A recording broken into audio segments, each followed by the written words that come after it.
Good evening. I have the distinct honor to be in conversation with His Eminence Archbishop Lazar Puhalo, and today we will be exploring the significance of the Holy Land for the Church. Good evening, Your Eminence. Good evening.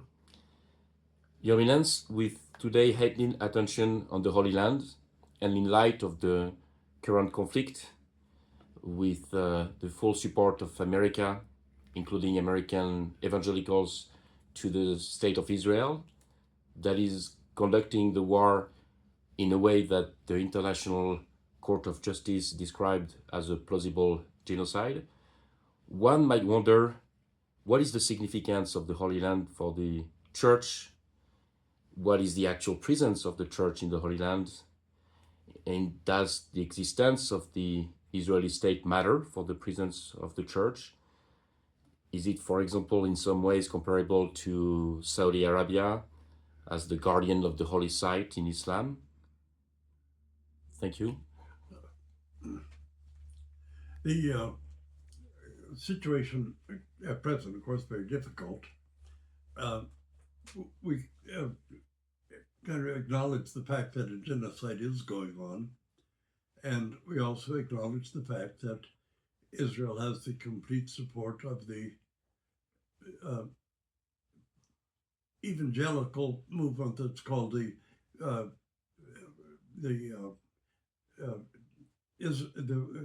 support Israel, and Christian Zionists in particular are the movement that supports it. And it has a particular resonance with us because among the Palestinians who are being killed or driven out are a lot of Palestinian Orthodox Christians, or Palestinian Christians in general, but the Palestinian Orthodox Christians date back to the time of the Romans. And so this has a special resonance with us. But however, the massacre of Palestinians in general, probably the majority of who are completely innocent of any kind of terrorism or military aggression against the state of Israel, is beyond tragic. It's an international war crime, and it is a genocide because ultimately we understand that the idea is to drive the Palestinians out of Gaza and open it for Zionist settlements, or Jewish settlements, and that's a particular grief because it can only cause more and more problems in the Middle East. Christian Zionists are rather anxious for there to be more trouble in the Middle East because they have this fantasy, and it is a fantasy, that the sooner a great battle takes place against Israel, the sooner Christ will return. And they have these fantasies about the Battle of Armageddon, and to go along with their heretical doctrine of rapture, but not realizing, of course, that there's no Battle of Armageddon mentioned in the scripture at all. Armageddon is supposed to be a gathering place for the armies of the nations. But the Valley of Armageddon is so narrow and small that there couldn't be very many people gathering there for armies from the nations. But anyway, they have peculiar interpretations of these things. And the Orthodox Church in Gaza has been bombed, as well as any place else in Gaza. The presence of the Orthodox Church in the Holy Land, in Jerusalem, dates back, of course, to Roman times, when after Constantine's conversion, and he sent his mother Helen went searching for the true cross in around Jerusalem, and very early on, the Patriarchate of Jerusalem was established as sort of the mother church, and the other ancient patriarchates were established in some place with relationship with Christ, even in Egypt, because Christ was taken to Egypt as a child. So Alexandria, there was a patriarchate in Alexandria. But the patriarchate in Jerusalem is in a precarious position with regard to the activities that are going on there now or at any time, because the church in Jerusalem elects the patriarch, but he has to be approved by some ancient treaty or old treaty. He has to be approved by both the king of Jordan and the president of Israel in order to hold his office. Where is this tradition coming from? Well, that's a treaty that was made between the kingdom of Jordan and the new state of Israel back in the early times of the state of Israel. And the patriarch was elected by, of course, a lot of Arabs, Christians could vote for his enthronement as patriarch.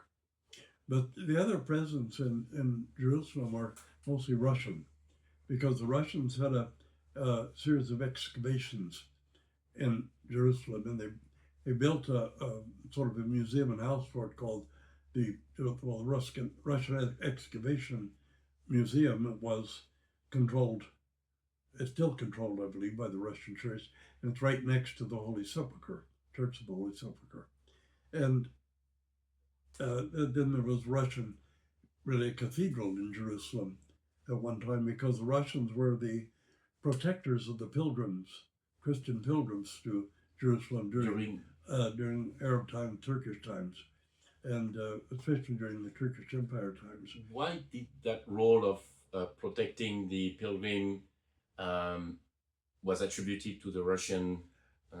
Well, the Russians were the only people who had the military and physical ability to actually undertake that, because the Patriarch of Constantinople was pretty well a captive of the Ottomans, and he had to be approved by the government of the Ottoman Empire in order to become Patriarch of Constantinople, and that's why he was always in a very precarious position, because he was considered the ethnarch, or the head of the all the Greeks in communities, and the Bulgarians, all the Orthodox communities within the Ottoman Empire.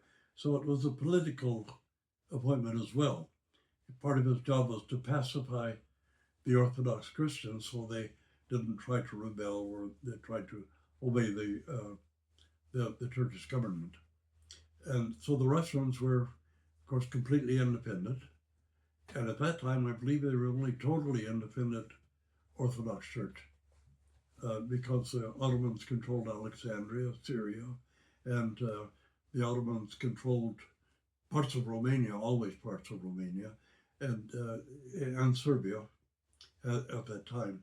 So the Russians were able to do that, and we have records of pilgrims walking from northern Russia all the way to Jerusalem, walking there, and then walking all the way back. How long would that trip last for? Oh, that take the better part of a year, or maybe a year. But each way. And they carried up in their backpacks or luggage dried potatoes and dried bread, called sukhariki, dried bread, and that's what they would eat on the way. They'd hold the potatoes in their mouth till they softened up, and they could chew them. Sometimes they could boil them along the way if it's hard to fire. But sukhariki, the dried bread chunks, were what we'd call croutons, I suppose. There is the short... And that's what they existed on, and they carried water with them. There is a short story by Tolstoy about two friends who walked to Jerusalem.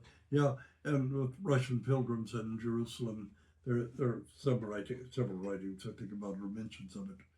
It's very interesting. How long did that? The Russians were extremely pious. It was a great thing for them to make a pilgrimage to Jerusalem, and to try to carry lamps keep the holy fire burning in their lamps while they walked all the way home. How long did that protective role lasted? Well, it really, I suppose you'd say technically until the First World War, when, of course, the Soviet Revolution took place, the Civil War. And up until that time, the Russians still were dominant in the Black Sea area, and the Turks had to be a little bit wary of Russia. So they continued to allow this ancient treaty they had with Russia for pilgrimages from Orthodox Christians to Jerusalem. And who was in taking care of the Catholic, I guess the French, the other powers in Europe were taking care of their respective churches? I don't know that they had quite the position that Russia did, but Russia, of course, would also protect Roman Catholic and Protestant pilgrims as well. They protected all the Christians, but especially their own, of course. And I don't think people in Western Europe had much clout. Russia was always a bit of a threat to Turkey more than anyone else. And so they managed to work out this agreement.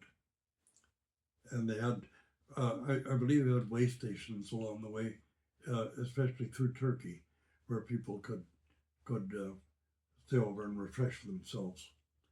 That would be dangerous to walk through Turkey without some protection. So the protection extended all the way to Turkey, all the way to Jerusalem, all the way through Turkey, from Russia to Jerusalem, through the Ottoman Empire. Through the Ottoman. What was that route then? Through Syria? Through? You know, I'm not sure how they crossed the Black Sea or whether they walked around the Black Sea. I suppose some of them maybe walked through Georgia, and which was part of the Russian Empire anyway. The Russian Empire extended right down through Armenia and Georgia, right to the border of Turkey. And so some of the pilgrims may have walked around that way. Others may have got passage across the Black Sea on a Russian vessel, which was rather dangerous because the Black Sea is not a hospitable water. Even though the Greeks called it the hospitable sea, they were just trying to get Neptune to listen to them and keep the sea more hospitable. But that was a sort of a mantra they had, the hospitable. I think the Romans called it that as well. Right. So the Ottoman Empire faded away, of course, and then we have the mandates leading up to the creation of Israel. How did the relation then between pilgrims and holy? Well, when the British controlled Palestine as a mandate, the Russians had already established themselves there, and they prospered fairly well under the British mandate. And they early on reached an agreement with Israel because, you know, Israel couldn't provoke too many people while it was trying to establish itself. And Russia was somewhat friendly to the establishment of Israel because then the Jews in the Ukrainian Pale would leave the country and move to Israel. And I think that was something they desired. You know, Russia was also, particularly the Ukrainian area of Russia, was very hostile to the Jews. And the worst pogroms occurred, I think the worst pogrom occurred in Chisinau in Moldova, which was Bessarab at the time, province of the Russian Empire. And there was a pogrom that was so great that even the New York Times reported on it and put a lot of pressure on the Tsarist government to get that under control. So there was a lot of genuine anti-Semitism and some just Judeophobia that the founding of the State of Israel would have been somewhat desirable. But of course, all of this occurred under the Soviet Union was there, not the Russian Empire. And the Soviets were, also there were some anti-Semitic wings in the Soviet government, although a number of Jews held high positions in the Soviet government, especially after the clash between Leon Trotsky and Stalin. There was a little more anti-Semitism in the Soviet Union. Because of Leon Trotsky. And the Jews tended to support Trotsky. That, you know, one feels some sympathy for Trotsky, but he was no better than Stalin. He was the same, cut from the same cloth. But anyway, that anti-Semitism led to ordinary people couldn't leave the Soviet Union easily. It was very difficult But Jews could leave the Soviet Union and go to Israel. That was sort of an open door they could go. And there were a number of Russians who wanted out of the Soviet Union for various reasons. It was a little bit urgent. And they became administrative Jews. Mm-hmm. They had Jewish friends and maybe a rabbi who was a friend, and he would produce papers or whatever was necessary saying that they were Jewish. And so they could leave the country easier. Right. And obviously at the time, then the church, part of the Russian Orthodox Church was in exile. Who was in charge of the church in Jerusalem? Well, they appointed a bishop there. A bishop. They is meaning the Russian Church appointed the Holy Senate of the Russian Church. Sent a bishop there who would have to have been approved by the Patriarch of Jerusalem because it was his canonical territory. And they got a nice cathedral there. But it was the ultimate destination for Russian pilgrims. They would go to where the Russians had an establishment and then go to the Holy Sepulchre and other pilgrimage places in Jerusalem. And you touched upon the distinction with the evangelical movement and what some call the Christian Zionist. For the church, the significance of the Holy Land is the legacy, the term, the holy sites. But the legacy of Christ. I mean, everything there is for us rotates around the life of Christ. And many of the pilgrims would want to go and they'd have a priest down by the River Jordan. And even people who had already been baptized, they wouldn't rebaptize them, but they would take them under the water of the River Jordan as a ceremony. And can you describe then what else or how different is the significance of the Holy Land for the American evangelicals and or the Christian Zionists? What distinguishes them from the Orthodox Church? They see it in terms of eschatology, or what's wrongfully called apocalypse, the end of the world, the Battle of Armageddon, and the defeat of the enemies of the Jews, and the return of Christ to the rebuilt temple. Can you maybe summarize what is exactly that thinking? They take a lot of it from the book of Revelation, the apocalypse, which is called Apocalypse, which just means revelation. And so for them, the end of the world is apocalypse. And that book it's a little bit questionable, first of all, because of the interpretations people give it. But when the New Testament was being sort of assembled, I mean, there was no one council that said all these books are in the New Testament. That didn't happen for centuries. But they were assembling it, saying which books were authoritative. In the East, there was a great deal of doubt about the book of Revelation. First of all, I forget the bishop in Egypt right now that did a very careful study of the book, and he said definitely not authentic. He was absolutely sure it wasn't authentic because he did a word test, a grammar check on it, and the phraseologies and things. And some people thought that it tended to be Gnostic because, for one thing, it talks about some 1,000 men who haven't been defiled by women.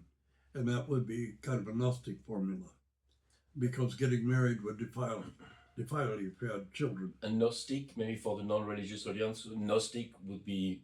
Well, it was you couldn't pinpoint it as one group. They had several Gnostic groups around, and they're generally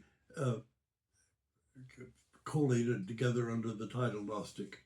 But Gnostic means to know, and so they were saved by knowledge, secret knowledge, a special kind of secret knowledge that was passed on. And it's sort of like Protestantism. You're saved by knowing Jesus Christ, not by living in Christ, but by knowing. Mm-hmm. And it's one of the Gnostic aspects of evangelicalism. So what is it in that interpretation of the Apocalypse that lend support for the state of Israel as it is today? Well, it's something that's artificially placed by evangelicals. What is it exactly that? Well, What's the rationale? That there's going to be a huge battle. Nations are going to war against Israel. They're going to come down, and this tiny little valley of Armageddon, they're going to get all the armies of the nations somehow squeezed into that. But then they're going to be defeated by God for Israel's sake. And then there's going to be a great war in the heavens between Satan and the armies of Christ, which is another reason why there was a great deal of doubt about the book. In fact, the war in heaven and many of the aspects of the book of Revelation are taken directly from the frieze of the temple of Zeus at Pergamum. And you can almost identify the aspects of that heavenly battle, and that because in the friezes around the base of that temple, there's the war between the Titans and the Olympians. Mm-hmm. And it's almost exactly a description of this war that takes place in heaven in the book of Revelation. So you find that in the letter to the church of Pergamon, this author of the book of Revelation says there where the seat of Satan is, and he was referring to the temple of Zeus, temple of Zeus, and the descriptions of these battles and some of these creatures is so close to that frieze around the temple in the battle of the Titans with the Olympians, that you know that that's exactly where that imagery came from, or was taken from. The other thing is to notice that the book of Revelations is never kept inside an Orthodox church. We have the apostles, the book of the apostles, the epistles that we read every Sunday from, but the book of Revelation is not included in that book. So how come the book of Revelation landed in the Bible as we know it? I think it was a decision of the Romans, of the Latins, the church in Rome. It was the final decision of it. But we understood, and the Roman Catholics understood as well, that 666, well, there are two versions. And one version of the book is 616, another version of the book is 666, because one, when they had the gematria, they didn't use numbers. They used letters of the alphabet to represent numbers before they actually started using Arabic numerals. And 666 or 616, I think 666 spells Nero, Caesar Nero in Greek. 616 spells it in Latin because it has extra letters in Greek. It's Neron, and in Latin it's just Nero. So everybody, pretty much in the ancient world, and of course in the Latin explanations of the book, as well as some of the Eastern writers, we know very well it's talking about Nero, Caesar, as the mark of the Antichrist. And there are various reasons why that's true, because it was under Nero that Peter and Paul were killed. So Nero was carrying on the persecution at the time. And of course, they killed Peter and Paul along with other Christians after the burning of Rome. And so Nero was considered to be the Antichrist. And after Nero committed suicide,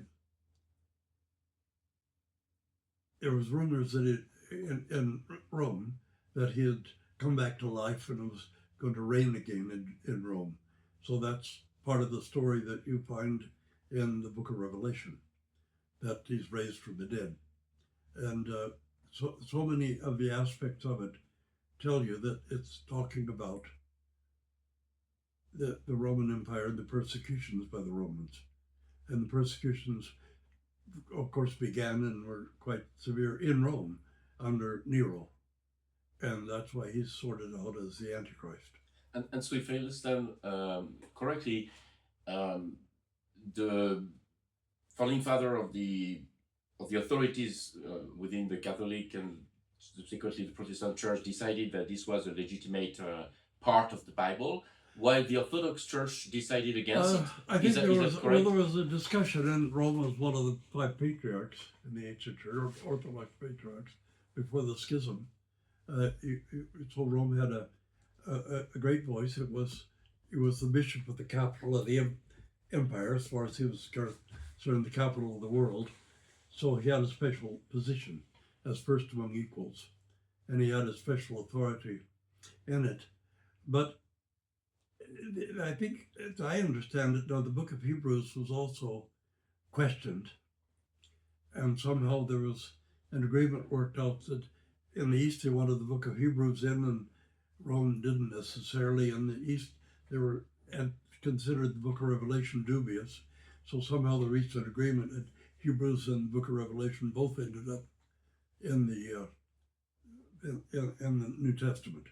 And one of the interesting problems with Protestants, because they're a fairly new religion as Christianity goes, at the end of the book of Revelation it says, anyone who adds to or changes or detracts one word from this book will be damned. They take that to mean the entire Bible, but of course there wasn't an entire Bible in the days when that was written. It was simply a completely separate scroll or separate book.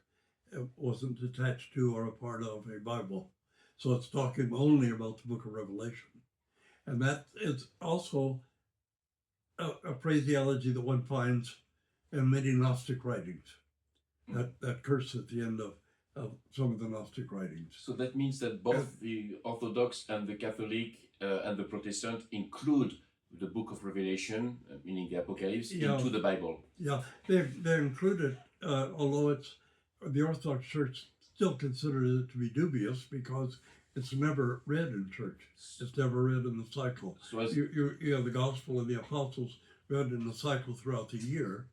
The book of Revelations is never read in the church. And it is and read we don't keep it in the book, even in the liturgical apostle book that's in the church.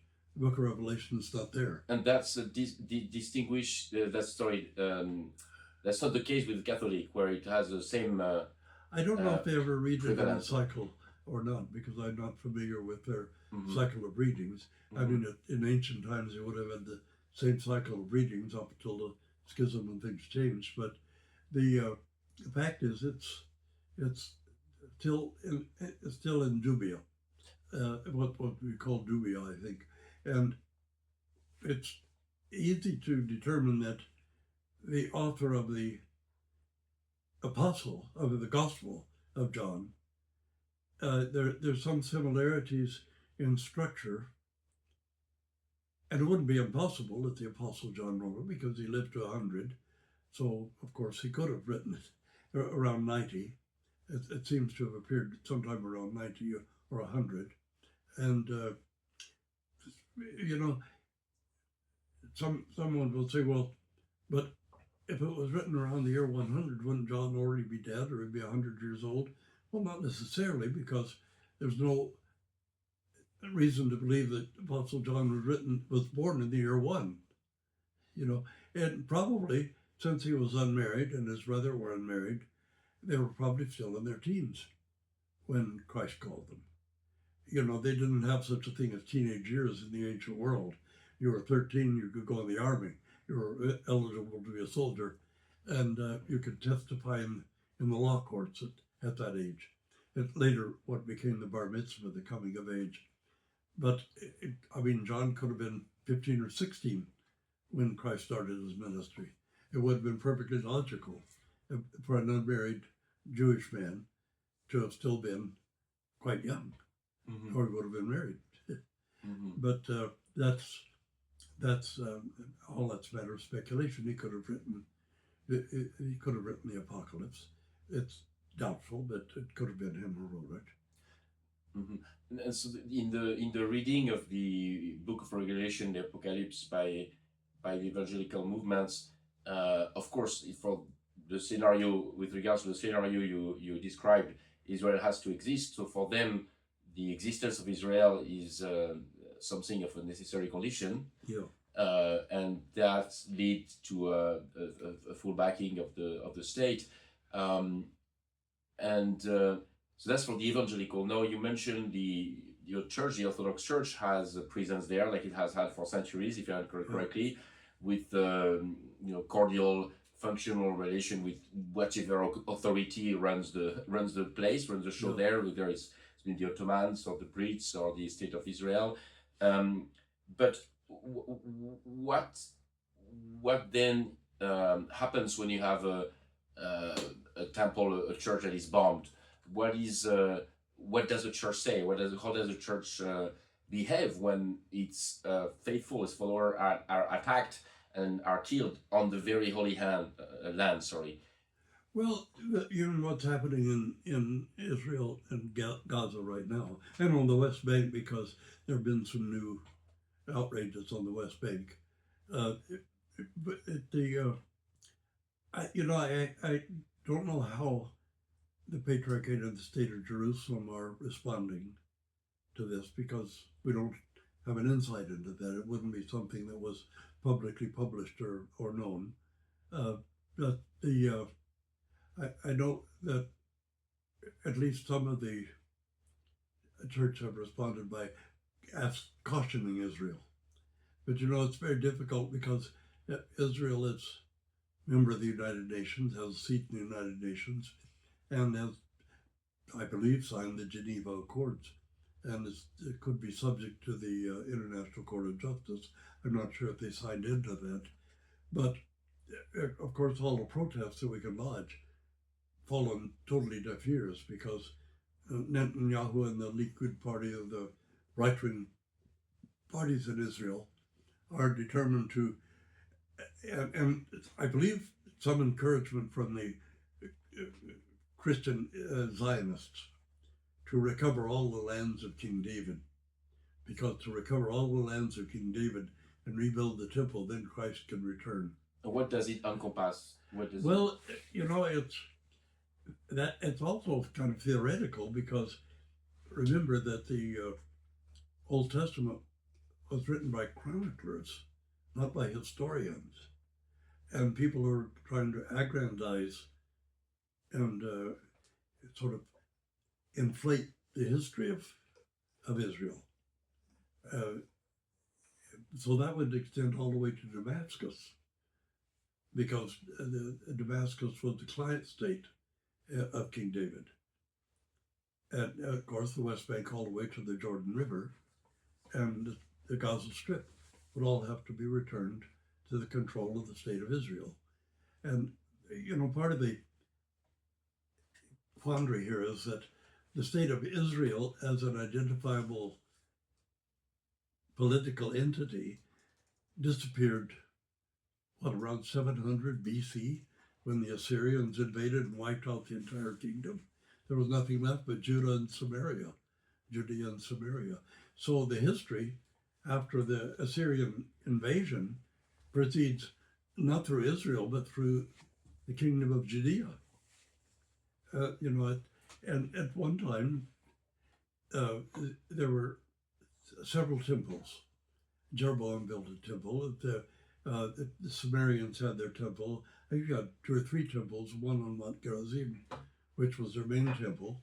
And there was a Jewish temple on Elephantine Island in Egypt, because there was a huge Jewish settlement there, which was not exactly monotheistic, but they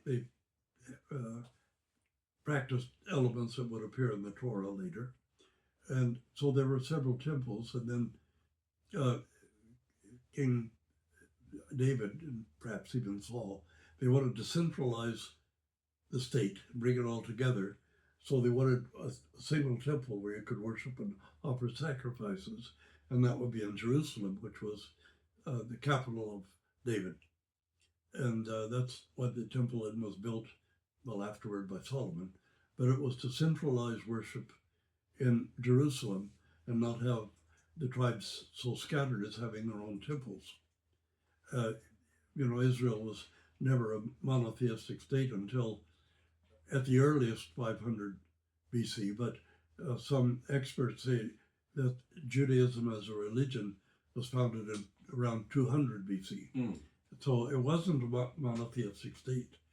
You know, you were supposed to worship Yahweh, which really translates as I am, or when you say it, it's the one who is. That was the primary worship, the state god of the Hebrews, but not the only god worshipped in Israel or Judea.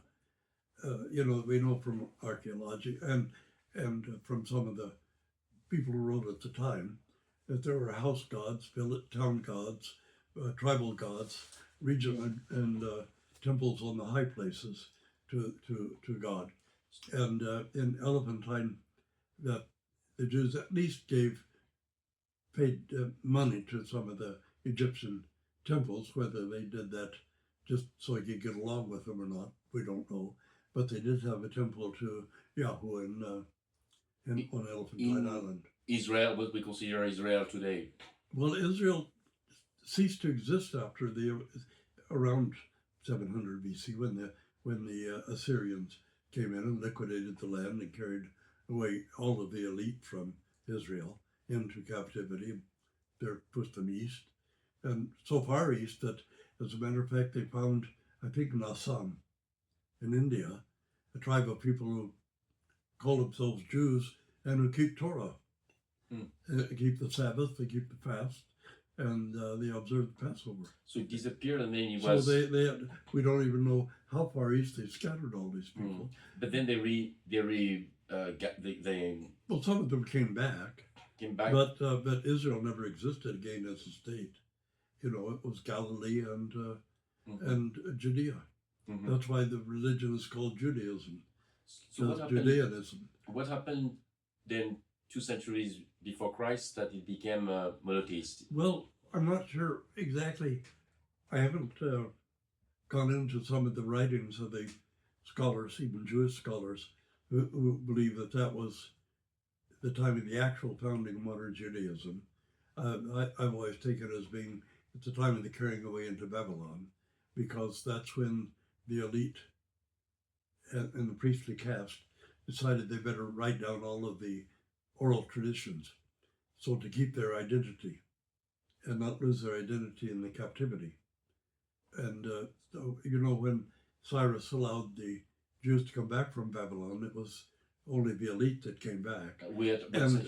There was I don't remember the year, 400 or so, but when the elite came back from Babylon, the people who had remained in Israel, the common people, ordinary people, and some of the prophets, they were outraged at the monotheism that the Pharisees brought back, and it was really the Pharisees that they brought back from Babylon. There was a whole new structure, and some of the religious doctrines were, I guess you'd call some of them just ideas, were clearly from Zoroastrianism. And I believe that Babylon, it was the Chaldeans, not the Sumerians, and I believe that they had adopted some of Zoroastrianism, or Zoroastrianism as the Greeks called it. And Cyrus was certainly a Zoroastrian, and therefore a monotheist. And the particularity well, you know, they call it a dualism because there was the evil principle and the good God. But it wasn't, I don't see it as really being a dualism, because I don't think HolyLand was really considered a god. He was an evil spirit or an evil entity, but not equal to a Hulu Mazda. So he wouldn't. But anyway, that a lot of those Zoroastrian ideas came back, and you could see in the later prophets, somewhat from that time, you could see the influence of the Great Axial Period in some of their writings, because you've got more of a focus on the responsibility of the rulers to the people and the responsibility to the elite of the people. That's, I think, best exemplified by the prophet Amos. He's the one that said, "Let justice roll down like rain and the righteousness like a never-ending in the extreme. He was very critical, thought that the way you betrayed God was by the way you treated the poor and the lesser people. And you can see in Ezekiel and some of the later prophets this imprint of the Great Axial Period, which was influenced by, if not Zarathustra personally, then his followers in it. And there's this, he's the one who took all the local gods. Well, what do I do with, if there's only one God, what do I do with all the local gods? So he created the concept of angels. So all the local gods were reduced to the level of angels now. And this angelology came back into Israel, or back into Judea from Babylon. And at this point, there was this idea of messengers from God, but the Malachi, the real idea of the angelic host and all that, seemed to have come back from Babylon. And that would have been the influence of Zarathustra, of Zoroaster. Yeah, that's what you did with all the excess gods you had around in order to worship. You said they were angels. And so at this point, we have this coalesce around this concept and deities and religious experience from the exile, and then it coalesced into a monotheism, Judaism, around 200 before Christ. Is that? They brought it back into a Judaism, into monotheism, and probably the royal cult was more monotheistic. Although David allowed his foreign wives, he built them a place outside Jerusalem where they could worship their own local gods, but he wouldn't allow them in Jerusalem because that would defile the holy city. So I think the royal cult and the cult of the prophets was just one god. And that was around which era? Well, we're not sure, but when the royal cult probably from around 1000 or so. So there was a monotheism. There was a monotheism. Well, we think there was. It seems there was. It seems that it was the royal cult and the prophets of Yahweh. So we can say that it started 1,000 years before Christ in that case, not 200 years. What makes you say that? Well, the religion of Judaism, a lot of Jewish scholars give it the year 200 as a formal religious entity. Not a cult, but a religious entity. But we don't know to what degree David and Jeroboam and Rehoboam and all of those, we don't know to what degree they were actually monotheists. Mm-hmm. We know that they put Yahweh forward and that the temple was built for Yahweh, only probably not the way God commanded it exactly, because even the prophets were lamenting about the sacrifices in the temple. And as I recall, Moses never offered any sacrifices in the wilderness. The sacrifices began later, and probably by the priestly caste. Now, whether they wanted to give themselves an occupation or whether they wanted to institute a series of sacrifices in order to keep the Israelites from falling into the pagan religions around them, where they actually had human sacrifices. Then we don't know. We just simply don't know that. Mm-hmm. But it seems that Moses wasn't offering the sacrifices in the wilderness. And the prophet Jeremiah says at one point, God speaking to the prophet Jeremiah, say, when I brought you up out of the land of Egypt, I gave you no commandments concerning sacrifices. And that's why the prophet says that you sort of defiled the temple. It's written, my house shall be a house of prayer for all nations, but you've made it den of violence, meaning the sacrifices.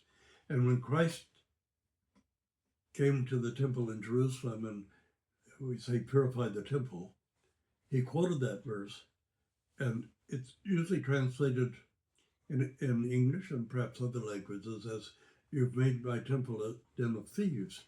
That's not what he said. You've made my temple a den of violence.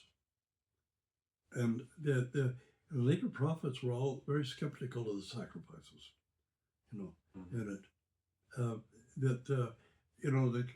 One says, how's God saying, if I were hungry, I wouldn't tell you. I don't need your sacrifices or your slain beast and all of that. Now, the world is mine and the fullness thereof. If I was hungry, I wouldn't tell you. So, and so the later prophets, and I think the prophets under the influence of the actual period, especially, were dubious about the sacrifices. And even the ones that acknowledged the sacrifices were dubious because people were depending on the sacrifices and not internalizing the faith. The sacrifice would take care of everything. You didn't need to change your ways. Like the indulgences, a bit like the indulgences. Well, a bit indulgences like in the Catholic Church. Yeah, and a bit like you Christians. You know, as long as you have the Sunday service, you're okay. Right. Or you I mean, as long as you do the rituals, you're okay. But you don't need necessarily to have the inner transformation through it that goes with you, and that's was a weakness at that time too. So, and you know, in the book of Hebrews, there's one big error that I think gave people, even at the time when they were assembling the books, a little bit pause for question. It says that without shedding of blood, there's no forgiveness. That's simply not true in the Old Testament. That's simply not true at all. And now if we jump to the other end of the Bible with the book of Revelation, you mentioned at the beginning of that conversation the heretical doctrine of rapture.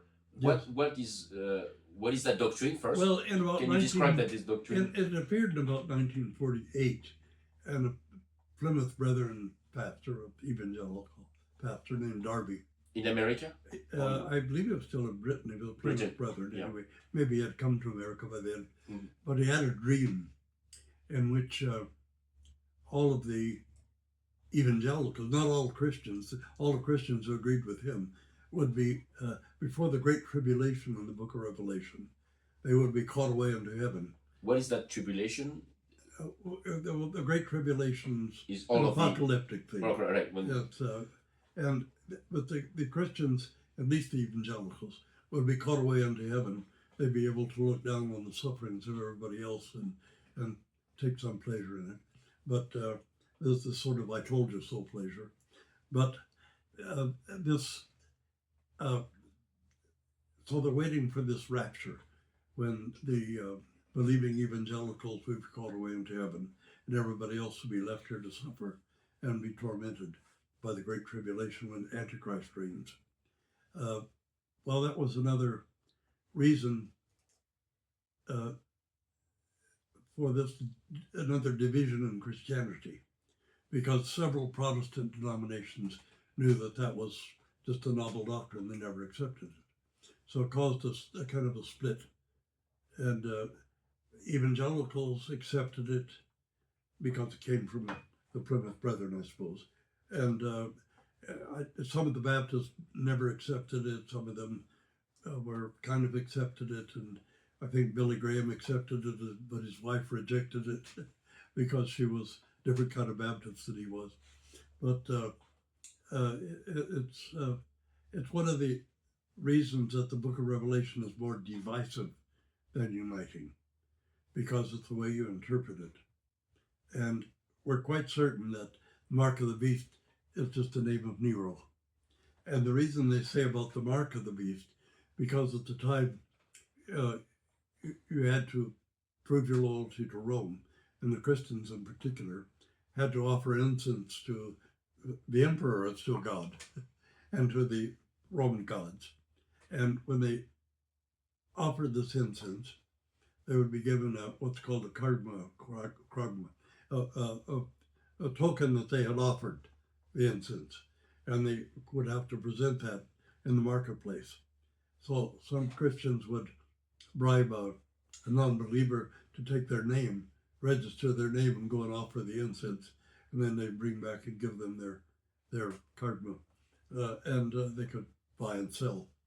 But the book of Revelation is definitely a thing of the past, not a thing of the future. And you can see the references to the Roman Empire, first to the Greeks, then the Seleucids, and then the Romans. and the Romans were the beast that came out of the sea because they came by ship. And the St. Eustace would, at least Epiphany the Mad, would certainly qualify as an antichrist. But he was before the Christians, but persecuted the Jews who kept the Torah. And he erected a statue of one of the god, I believe Zeus, in the temple, in the Jerusalem temple. And the purification of the temple when the Hasmoneans conquered and drove the Greeks out, the Seleucids out. They reconsecrated the temple, and that's, I believe, what's celebrated as Yom Kippur, but the miracle of the 8 days oil. And that is commemorated by lighting the menorah, 8-candle menorah. And some Christians actually adopted the lighting of the 8 days menorah and at Christmas time, because Yom Kippur is celebrated close to Christian, or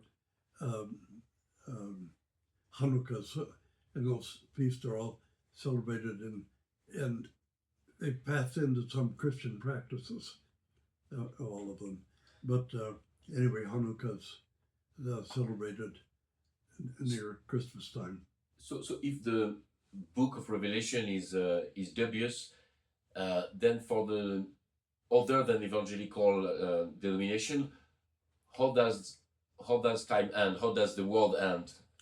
Well, if there is any end, there's going to be this war in heaven, and Christ is going to be victorious over the evil powers. And that's come from the book of Revelation. Yeah. So there is some credence that the church gives to the book in terms of not really, because the war in prophetizing. heaven. I mean, why would Christ and the angels, if he's God, so there is the book and all powerful, why would he have to have a war with Satan? But then let me ask you, if that's dubious, if that's not a plausible scenario, then what is, if any, scenario for the end of time in the... Well, for us, Christ will just appear from the east as the light and flashes from the east. That's why we face our churches, the altar, as often as we can toward the east, not facing toward Jerusalem, because some churches are east of Jerusalem, but facing toward Christ will flash forth from the east to the west. And that's why in our burials, we place a person in the grave when we can have a traditional burial, so that they rise up facing the east. Where is that in the Bible? Where is that said in the Bible? Well, that's not said. That's just an Orthodox tradition. But that comes from the east. Flashing forth the east to the west. That's even, you'll find even in one of the Gospels some of that. But it's the book of Revelation. We've had a few writers and even one or two fathers, especially Hippolytus of Rome, who made lengthy commentaries on the book of Revelation, sort of after Byzantine times mostly. And those treatises that he wrote are not very solid because they were taking it at face value. And there are just too many problems in that book. And one of the big ones is that the battle in the heavens between God and HolyLand, I mean, the evil force, Satan, are almost identical to the friezes of the battle between the Titans and the Olympians. Mm-hmm. On the frieze of the Temple of Zeus. So if we accept that and we exclude the book of Revelation, the mention of an end of time, if any, is in the other books of the Bible. Jesus will... Christ has an apocalypse. Sorry? Christ has an eschatology. What is that eschatology? Everybody calls it apocalypse now, what is that eschatology outside the book of Revelation? What is it? Well, Christ talks about his return and to establish the kingdom of God. And, it's interesting that nowhere, including the symbol of faith, nowhere do we talk about the world to come. We talk about the age to come. the age of Christ, because if the universe, there's no reason why the universe should be destroyed but transfigured. And so the earth and all the universe be transfigured at the end. But this conflagration that totally destroys the earth and evidently the whole universe, the whole cosmos, is it's kind of a fiction. So then in this But Paul also talks about the return of Christ. In that same yeah, vein. But not with all this violence. Right, so it's the age, a new age, no pun intended, a new age. The age of the kingdom of God. The age of the kingdom of God on this earth. In that scenario, you know, we understand it would be on the earth because it talks about the New Jerusalem descending to the earth. In that scenario, the speaking of which, in that scenario, is Israel mentioned, or does it have a instrumental character?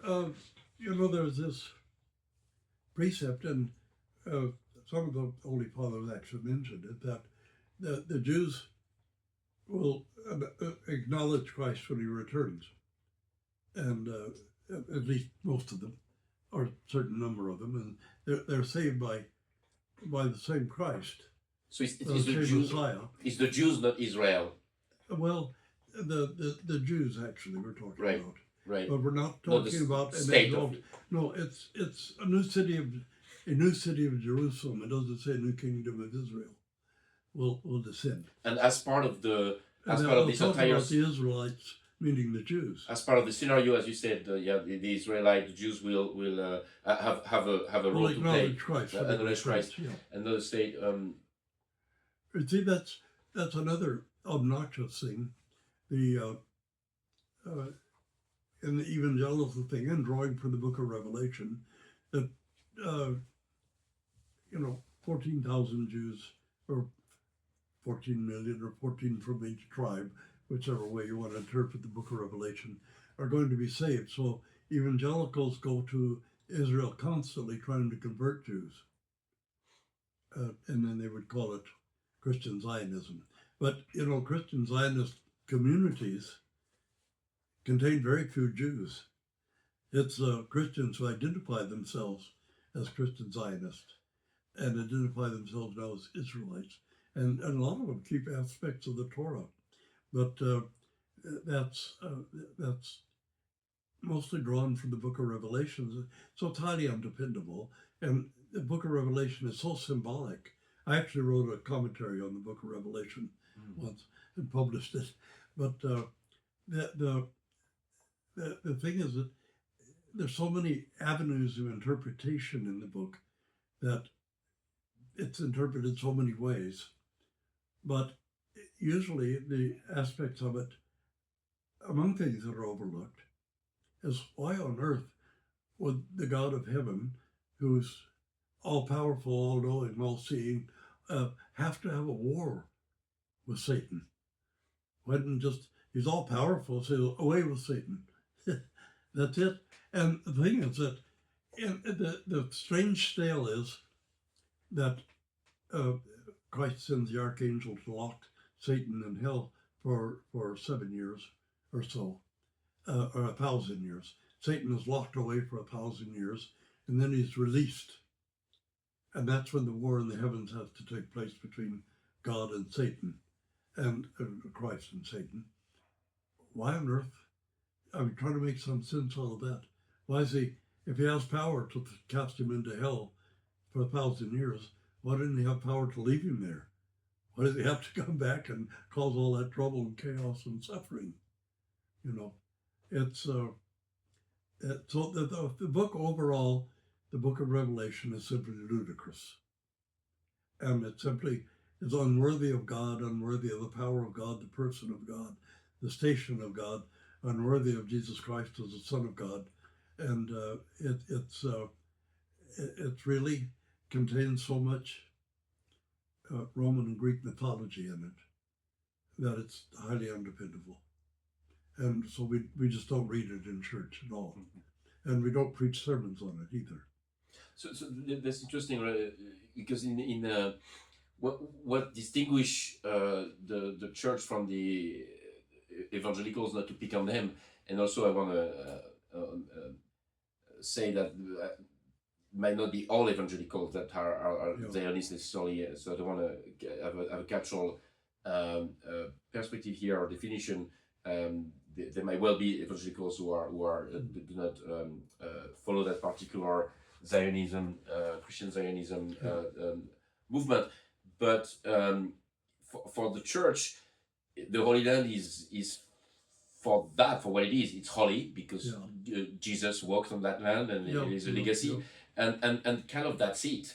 And the worship of God, the one God Yahweh, came from that land also, and that too, right? Okay, and that there is also that element, that pillar. While for the evangelical, the Christian Zionist evangelical, to be precise, it has that eschatological. So therefore, there will be something else that needs to happen, and part of that is indeed the reconstitution of the state of Israel, which they interpret as the current government, the current state. First, and part of that's taken from the Book of Revelation and other places, but the ingathering of Israel, and we have elements of the Book of Revelation in our system. I don't know to what degree we would have to examine that carefully, because some of it is just almost hysterical. But the idea that Antichrist would reign in Jerusalem, the temple would rebuild, and Antichrist would reign in the rebuilt temple, a false Messiah, and that he would be very benevolent for the first half of his 7-year reign, and then after he garnered all the power and formed one world religion focused on himself, then all of a sudden he chose true colors, and he would be savage and vicious and sort of like Stalin and Trotsky combined, or something, maybe like throwing Laventry or somebody, and Adolf Hitler, and he would really manifest himself that way, and then he would begin to persecute Christians and all, and then 2 witnesses would appear to testify against him, and they would say that it was, a Jewish Christian would say it was Moses and Elijah, but some of the Christians say it's Enoch and Elijah, because Enoch was caught away without dying, and Elijah was caught away into heaven without dying. So they would testify against Antichrist and be killed, beheaded. And then they would rise from the dead and continue to preach against Antichrist. It is very. Speaking of persecution, in light of what you mentioned, Your Eminence, the bombing of the Orthodox Church in Gaza, the killing of Palestinian Christian, is it that the Church, in the long view, the Church fared better when it was under a Muslim or some kind of Christian nation governance than it is today? It might have been. Well, I think under the Ottomans, because of the Russians, the Christians were fairly free to worship there and go to the Holy Sepulchre. The key to the Holy Sepulchre Church is kept by a Muslim, dragoman. And when you want to go there for a high service, the dragoman comes and unlocks the door, and then he leads a procession around the Holy Sepulchre. And I think it's kind of notable. I'm going to mention it. We were there for Holy Week one year, and when the Roman Catholics come in to celebrate Pascha, Easter, because it was the week before our Pascha, the dragoman would come in, and he was very precise, like a military leader, with his staff, and everybody would walk around the Holy Sepulchre in absolute military type procession. But when the Orthodox feast came, and we had first Holy Friday and then Pascha, when the Orthodox were processing around the Holy Sepulchre, the dragoman was kind of lackadaisical, a little bit, not quite so militaristic, and the procession wasn't so militaristic. They just walked with their hands anywhere. And I remember that the procession stopped while the patriarch, somebody presented the baby to the patriarch. And he stopped the whole procession to bless the baby, and then went on with the procession. And the Latins had never done that. It had to be ritually perfect, like a military drill. And somehow that gave us an insight into the difference between the Orthodox Church and the Catholic Church. That, it's also precise and militaristic. And even the Mass that they celebrate is that the movements are so precise and militaristic. And it's more organic in the Orthodox world. Is that because of the mysticism, the role of mysticism and that spirituality that matters? Spirituality is at most important. It's not so. Orthodoxy is basically an ascetic religion, and so this militarism and militancy just have no place in it, because Orthodox theology and approach is mystical, and the Latin approach is rational and legal, and so everything is legalistic. Well, so the Orthodox Church flows more freely in it. But that's our conception of the Holy Land. Simply, Christ will simply return, that's all. There's not going to be a war or a battle or anything else. And some of our people take the book of Revelation seriously, and they think there's going to be a battle of the heavens. Never seems to dawn on them why the God who's all-powerful has to have a war with Satan. I mean, he's locked in hell before for 1,000 years, and then all of a sudden there's going to be a 1,000-year reign of Christ, and then Satan's going to be released. There's going to have to be a big battle of the heavens between the angelic forces and the demonic forces, and Satan and Christ is going to gallop forth on a white horse, because that's the four horsemen, the apocalypse. But it's all so twisted and complex, and so unlike the gospel or the epistles of Paul, so unlike what the epistles of Peter would write. And it's this convolution and certain statements in it which are clearly Gnostic, and this borrowing of the imagery of the war between the Titans and the Olympians, in connection with the Temple of Zeus, which I think the Germans have stolen and taken back to Berlin. But we see those friezes and all, and we see exactly where the symbolism of the war in the heavens came from. Well, until the return of Christ, we certainly hope for peace in the Holy Land. Thank you, Your Eminence. Yeah. Well, you see, if Christ is going to return as a thief in the night, as we see in the canonical scripture, and the parable of the parable begins 25th chapter of Matthew's Gospel with the parable of the wise and foolish virgins. They've gone out to meet the bridegroom who's coming. He's coming in the night. Nobody knows when he's coming. There's no announcement, no dramatic things. He's coming in the night, so they've gone out to meet him. The wise virgins have extra oil for their lamps because they don't know how long they're going to have to wait. The foolish virgins have no oil in their lamps, so they have to go and try to buy oil. And meanwhile, the bridegroom comes, goes in, the wedding feast is, the door is closed, and they can't get in. John Chrysostom says of that parable, yes, what was the oil that was missing in the lamps of the foolish virgins? He said it was the oil of humanity.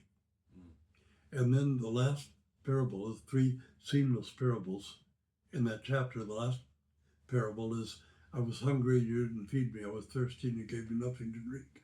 I was naked and you didn't clothe me. I was sick and you didn't come to me. I was in prison and you didn't visit me. And people will say, Lord, when did we minister to you? And they'll say, when you did it to the least of these, my brethren, you did it to me. And the accursed, the outcast, will say, Lord, when did we find you naked and hungry and thirsty, and we didn't minister to you? He'll say, when you didn't do it to the least of my brethren, you didn't do it to me. And there are many outcasts in Palestine, Israel today. He says, depart from me. These are believing people who profess to be believing. He says, depart from me, you workers of iniquity, I never knew you.